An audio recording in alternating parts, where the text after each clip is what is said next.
The United States and Canada have reached a deal to replace NAFTA after more than a year of negotiations. The deal's new name will be the US-Mexico-Canada Agreement. Officials say the agreement will be robust and it will change people's lives. Well, for more on that, I'm joined by Alistair Sanford in the studio. Alistair, thanks so much for being with us. So what's the significance of this deal? Well, Isabel, the significance is that it keeps alive the three-country trade alliance between the United States, Canada and Mexico. The context of this, of course, is Donald Trump's trade war on all fronts, and Mexico and Canada were caught up in that. He'd been very critical of NAFTA. The US had been heading towards, as it has generally, towards bilateral agreements, and it signed up with Mexico in August, but it recently looked as if Canada was going to be excluded.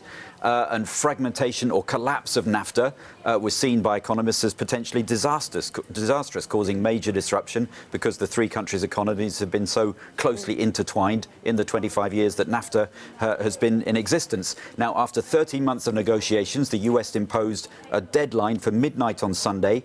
They have come to an 11th hour agreement to keep Canada on board, and now instead of NAFTA, we have the USMCA, United States and Mexico, Canada agreement. What's in it? Well, it seems that Canada has made concessions to allow access for the US to its dairy market. There's a cap on Canadian car exports to the US, but even so, they're seen as a boost for the Canadians because the quota they may have is higher than it is at the moment. However, the row over steel and aluminium tariffs that the US has imposed seems to be unresolved.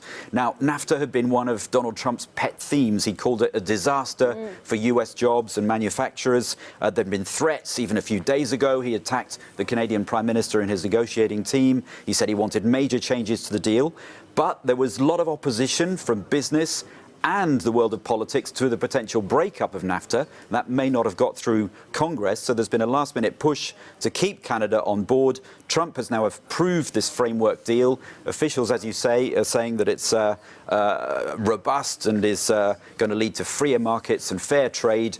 The markets have responded positively. Canadian Prime Minister Justin Trudeau says it's a good day for Canada, and it's been welcomed by Mexico as well.